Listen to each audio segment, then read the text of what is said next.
Those who have a why to live can bear almost any how. The words carry the gravity of a life pushed to its limits. Viktor Frankl wrote them not from an armchair or a quiet study, but while imprisoned in a Nazi concentration camp. They were shaped by hunger, cold, and the daily flicker of uncertainty over who would survive another morning. Yet the sentence is not only an observation about suffering, it is an inquiry. What is the force inside a human being that allows someone to endure the unendurable? How does meaning, an invisible and deeply personal thing, become a lifeline in moments when everything else is stripped away? Suffering is universal. Every life touches it, but the form it takes, the way it rearranges us, the wounds it leaves, and the truths it reveals, those are profoundly individual. Suffering can hollow a person out or awaken something fierce and bright within them. It can collapse a worldview or give rise to a new one. It can feel like an ending or become the beginning of a deeper story. And in this paradox, Frankl found an insight that would echo across psychology, philosophy, and the modern search for purpose.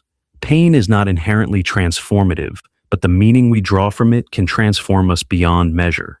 Meaning, in the simplest human sense, is a reason, a direction, a sense that our existence is connected to something larger, even if that something is as personal as the love of one person or the dedication to one small task. Meaning does not need grandeur. It requires sincerity. It gives shape to chaos. It offers a thread to hold when the world becomes unrecognizable. And for Viktor Frankl, psychiatrist, survivor, relentless observer of the human spirit, meaning was not an abstract philosophical toy. It was a psychological resource, as essential to the mind as oxygen is to the lungs. He did not romanticize suffering. He did not argue that pain is good or necessary. He believed instead that response is the site of human freedom, that even in conditions designed to strip people of autonomy, dignity, and hope, the inner stance one takes remains the final territory of choice. For Frankl, that inner freedom was not everything, but it was the beginning of something. His insight formed slowly, carved out of daily experiences of starvation, forced labor, and loss. In the camps, he watched men collapse not only from exhaustion or illness, but from something harder to name. A man might wake one morning and simply not rise. His body was alive, his soul seemed absent. And Frankl noticed a haunting pattern. Those who had no future to hold in their minds, no person to love, no task unfinished, faded quickly. Those who kept a thread of meaning, no matter how fragile, retained a spark of vitality. Sometimes it was the memory of a face. Sometimes the promise of finishing a piece of work. Sometimes a quiet decision to maintain dignity in a place built to destroy it. These were not guarantees of survival, but they were anchors against despair. Frankl also began to see small acts, almost invisible gestures, that signaled resilience. A prisoner sharing a crust of bread, a man straightening his posture as if to reclaim 1 millimeter of humanity, another whispering a joke despite cracked lips. These flickers of courage were not enough to undo injustice. They did not stop the machinery of cruelty, but they lit small lanterns of meaning in a world attempting to extinguish all of them. As he lived through these observations, Frankl's thoughts turned inward. He found that survival was not only bodily, but narrative. What you told yourself about your life determined whether you felt your story still had chapters ahead. In the bleakest hours, marching through the snow, bent beneath weight, stomach empty, hands numb, he would return to memories that radiated warmth. He would conjure the image of his wife's face, though he did not know if she was alive. He would imagine finishing the manuscript the Nazis had confiscated, rebuilding the ideas he had carried for years. He pictured himself standing in a quiet lecture hall after the war, speaking to students about everything he had learned. These visions were not fantasies, they were lifelines. They reminded him that his existence was still tied to a why. One winter morning, after a night blurred by cold and exhaustion, he walked in a column of prisoners toward a work site. The sky was a pale sheet of light. Snow clung to his eyelashes. The men around him trudged silently, shoulders bent, as if gravity itself had grown heavier. Frankl remembered looking down at his frostbitten feet, then forcing himself to look up again. And in that small upward movement, he found a sentence that would accompany him through the years. That life expects something from us, not the other way around. This idea shaped what he would later call logotherapy, therapy through meaning. Where other schools of psychology asked what caused suffering, logotherapy asked what suffering could reveal. It rested on a simple belief. Human beings are meaning makers. We do not merely react to circumstances, we interpret them, and those interpretations guide the trajectory of our lives. But logotherapy never claimed that suffering is meaningful by nature. It claimed we can choose how we orient ourselves toward pain that cannot be avoided. Meaning can arise from three sources. First, through creative work. Anything we build, contribute, or shape that adds something to the world. Second, through love, the way we connect to others, see them, care for them, and draw strength from being cared for. Third, through courage in the face of hardship, an internal stance that affirms dignity even when dignity is threatened. Frankl believed these pathways were accessible to every person, regardless of circumstance. They did not require success or perfection, or even clarity. They required intention. This insight did not remain confined to the past. Stories today still echo the principles Frankl articulated. A young woman receiving a life-altering diagnosis who finds purpose in mentoring others traveling the same road. A grieving parent who channels sorrow into community service. A man navigating depression by discovering that caring for a single friend gives him one solid reason to rise each morning. These modern examples are varied, but they share something essential: the transformation of suffering through meaning. Psychological research supports the patterns Frankl observed. Studies on resilience show that meaning helps regulate our stress responses, influencing neurochemical pathways that quiet the body's alarm systems. Research on post-traumatic growth reveals that when people process hardship with self-reflection and support, they often report deeper purpose, stronger relationships, and a renewed appreciation of life. Cognitive reframing demonstrates that the story we tell about our pain alters its psychological impact. And purpose-driven well-being research shows that people with a strong sense of meaning experience greater motivation, emotional stability, and long-term health. And yet, meaning is harder to find in modern life than ever before, not because it is absent, but because we are flooded with distraction. Our attention is fragmented, our communities feel thinner, we compare ourselves to digital illusions and mistake them for reality. We accumulate experiences rather than digest them. In a world overflowing with noise, it becomes more difficult to listen for the quiet signals of purpose. Frankl's legacy invites us to return to the inner dimension of meaning, the place where attention, narrative, and choice intersect. Finding a personal why begins with the simplest questions. What do you value that is larger than comfort? Who would you suffer for, and why? What unfinished work calls for your hands? What kind of person do you want to be when life becomes difficult? These questions do not demand immediate answers, they demand sincerity. Reframing hardship is not pretending things are fine. It is allowing pain to exist while refusing to let it be the only truth. It is recognizing that suffering contains possibilities for self-understanding, compassion, and clarity. It is the practice of asking, what is this moment asking of me? How might I carry myself with integrity through it? Meaning through love begins with presence, listening fully to someone else, showing up when it is inconvenient, allowing yourself to be seen, allowing yourself to care. Love is not the antidote to suffering, but it is the connective tissue that keeps us from facing it alone. Meaning through creativity begins with contribution. You do not need a monumental project. Writing a letter, helping a neighbor, teaching someone a skill, or nurturing a quiet dream all count. Contribution is not measured by scale, but by sincerity. Meaning through courage begins with small choices. Rising from bed on a day when everything feels heavy. Speaking truth when silence would be easier. Letting go of bitterness when it has overstayed its welcome. Admitting fear, but moving anyway. These moments, modest as they seem, rewrite your internal narrative. I am someone who responds rather than collapses. I am someone who can face today. Reflection questions draw these threads together. What in your life right now is asking you to grow? What would you regret not doing?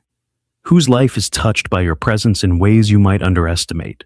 Where do you find glimmers of purpose that feel quiet but real? Meaning does not eliminate suffering. It illuminates a path through it. Frankl understood this intimately. He lived it in the harshest conditions a human can face. And in that darkness, he discovered a truth that continues to ripple outward. That even when everything is taken from us, the last of human freedoms remains. The freedom to choose one's attitude in any given set of circumstances. Meaning begins there. Meaning is not a single revelation. It is a practice, shaped by the stories we tell and the actions we take. Frankl's insight invites a deeper exploration. What actually happens inside a human mind when meaning takes root? What shifts internally when a person discovers or remembers a reason to live? Modern neuroscience offers clues that Frankl could only intuit in his time, yet astonishingly align with his observations. When a person identifies a purpose, no matter how personal or humble, their brain begins reorganizing around that intention. Networks involved in planning, motivation, and emotional regulation start working in greater harmony. Chemical messengers associated with threat calm down, while pathways tied to reward and persistence strengthen. Meaning does not erase stress, but it changes the interpretation of stress. A difficult task becomes a mission. A heavy burden becomes part of a story. The nervous system responds differently when struggle feels connected to purpose. This helps explain why small acts of courage in the concentration camps carried such immense psychological weight.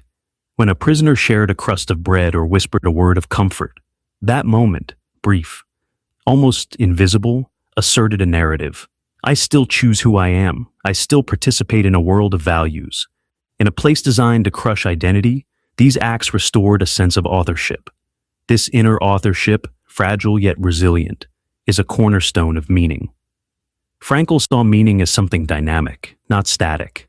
It evolves. It adapts to circumstances. He argued that the meaning of life cannot be prescribed in general terms. It must be discovered in individual moments.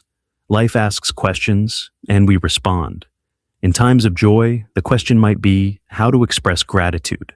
In times of hardship, the question becomes how to endure with dignity.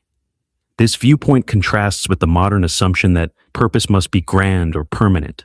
Many people believe they need a life-defining mission, a perfect vocation, or an earth-shaking vision. But Frankl's teachings remind us that meaning can be quiet. It can live in a single relationship. It can grow from a single responsibility. It can arise from the decision to show kindness in the middle of an ordinary day. Meaning is less a destination and more a direction. To understand this, imagine Frankl, standing in the freezing dawn with other prisoners, waiting for the day's commands. The guards shout. The wind cuts through thin uniforms. A man coughs beside him, his breath a faint cloud. Frankl lifts his eyes toward the horizon. He knows he has no control over what will happen next. There is no way to bargain with fate. But in that instant, he recalls his wife's face. Not the exact features, but the warmth of her presence. He recalls the manuscript he wants to rebuild. He recalls the possibility of speaking to future generations about the human search for meaning. These memories become more than thoughts. They become a lifeline that threads through the cold morning, anchoring him to a future still unwritten. Memory, future vision, and emotional resilience interlock in this moment. His body remains in the camp. His mind inhabits a world beyond it. This dual awareness, present suffering and future meaning, creates a psychological bridge. Without that bridge, the present becomes unbearable. With it, the present becomes part of a larger arc. Psychologists today call this future-oriented meaning, a form of mental time travel that improves coping and strengthens persistence. It is one way the mind protects itself from despair. Even in extreme conditions, the imagination becomes an instrument of survival. Frankl also noticed another dimension of meaning in the camps, the power of choice. Even when choices were microscopic, a man could choose to straighten his posture for 1 second. He could choose to whisper encouragement to someone beside him. He could choose to carry a memory into another day. These decisions, though tiny, reinforced a sense of agency, and agency is a powerful antidote to helplessness. Modern psychology confirms this. Agency influences how stress is processed in the brain, shifting neural activity away from areas associated with threat and toward regions that support problem-solving and resilience. Even symbolic choices, like deciding to endure something with courage, can change how the mind interprets adversity. Frankl's writings emphasize that suffering is never a requirement for meaning. But when suffering comes, which it inevitably does in every human life, we have an opportunity to engage with it rather than be consumed by it.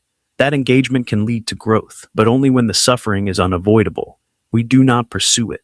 We respond to it. He famously wrote that the point is not to ask what we expect from life, but what life expects from us. This reorientation moves us away from passivity. Instead of waiting for circumstance to align with desire, we become participants in the unfolding of our own character. This concept becomes especially important in the context of grief. Grief is one of the clearest demonstrations of Frankl's insight. No one chooses loss, but in the aftermath, some people find a way to reinterpret their pain, not by pretending the loss is good, but by allowing it to sharpen their awareness of love, fragility, and connection. Some channel their grief into advocacy or community support. Others use it to deepen empathy. The meaning they discover does not cancel the pain, but it transforms its direction. Consider a man who loses his partner unexpectedly. The world becomes smaller. The familiar furniture of his life feels unfamiliar. But in time, through conversations, reflection, and tiny acts of courage, he begins to ask a quiet question. How can I honor the love that shaped me? He starts volunteering at a support group. He writes letters to people experiencing similar loss. Slowly, without fanfare, grief becomes a teacher. Pain becomes a source of compassion. In the language of Frankl, he chooses a stance that dignifies his suffering rather than letting it drown him. A similar transformation can occur in chronic illness. A young woman facing a long-term diagnosis learns that her life will be marked by limitations. But she discovers meaning in becoming a mentor for others with the same condition. She shares her story, her insights, and her vulnerabilities. Over time, this commitment becomes a second pulse inside her life. Her illness remains, but its meaning shifts from isolation to connection, from despair to contribution. Frankl believed that when we encounter unavoidable suffering, we are invited, never forced, to find a response that preserves our humanity. That response might be quiet endurance. It might be creative expression. It might be reaching out to another person. It might be holding on to a single memory that lifts the heart 1 inch. This framework becomes even more relevant in a world overwhelmed by options, yet starving for purpose. Today, people often experience meaninglessness not because they lack opportunities, but because they are inundated by them. When everything is possible, nothing feels essential. Life becomes a maze of competing distractions. The ability to cultivate depth weakens. Frankl's legacy offers a remedy. It suggests that meaning arises not from abundance, but from clarity. Clarity about what matters. Clarity about which responsibilities we accept. Clarity about how we choose to show up. To practice this clarity, Frankl encouraged self-reflection, gentle, honest questioning that reveals the contours of our inner life. What am I responsible for right now? Who needs me? What task is calling for my attention? What value do I want to embody in this moment of difficulty? And these questions do not remove suffering. They transform it into a context for growth.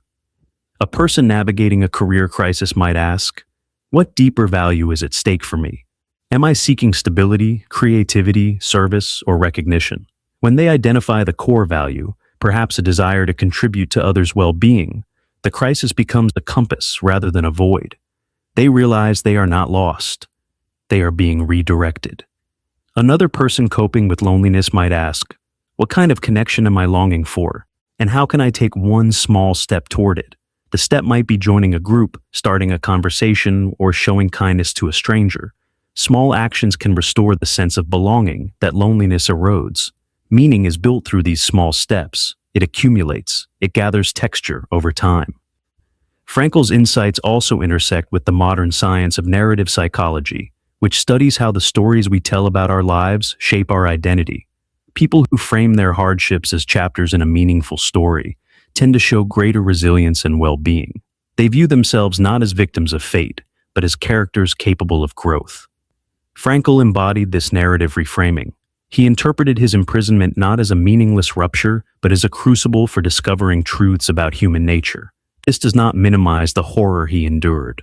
It honors his decision to carve wisdom from it. That decision becomes a universal invitation. Every person, regardless of circumstance, can participate in the reshaping of their narrative. We may not control events, but we can guide the meaning we derive from them. This leads to practical wisdom, a way to approach daily life with greater depth and direction. Begin by identifying a personal why. Ask, what would I suffer for willingly? What responsibility feels meaningful to me? What unfinished task pulls at me? The answer might involve a relationship, a craft, a cause, or an ideal. It might be modest. That is enough. Next, practice reframing hardship without erasing pain. When facing difficulty, ask, what is this moment teaching me about my values? How can I carry myself with dignity through this? What response would make me respect myself afterward? Cultivate meaning through love. Let someone matter to you. Let yourself matter to someone else. Listen deeply. Engage in small acts of presence. These moments anchor us. Cultivate meaning through creativity. Create something that did not exist before. A poem, a conversation, a helping hand, a repaired object, a moment of understanding. Creation affirms agency. Cultivate meaning through courage. Take one step each day that aligns with your values. Choose honesty over comfort. Share your feelings. Ask for help. Make a decision you have postponed. Courage strengthens the internal narrative that you are capable of facing life as it comes. Reflection. Questions can deepen this practice. What gives you energy? What drains it? What pain from your past has taught you something essential? What fear are you avoiding, and why? What is one responsibility you can willingly embrace today? As you explore these questions, meaning begins to emerge not as an abstract ideal, but as a lived reality. It becomes the thread that weaves your experiences into coherence. It becomes the quiet voice that says, you are part of something larger than your suffering. Frankl believed that meaning is not invented but discovered. It exists in the world, waiting to be encountered. It lives in the tasks before us, the people beside us, the values we hold, and the courage we show. When we look for it, we begin to see the world differently. Challenges become opportunities for growth. Pain becomes a doorway to understanding. Choices become expressions of freedom. And perhaps the deepest lesson Frankl offers is this. No matter how dark a moment feels, the possibility of meaning remains. It is not guaranteed. It must be chosen. But it is never absent. Those who have a why to live can bear almost any how. These words are not about heroism. They are about humanity. They remind us that inside every person lives an untapped reservoir of strength, activated not by force, but by purpose. They remind us that meaning is not a luxury of peaceful times, but a necessity of difficult ones. And they remind us that even in our most vulnerable moments, we retain the ability to choose who we are. When we embrace this truth, suffering does not vanish, but it becomes illuminated, held in the light of the values we choose to live by.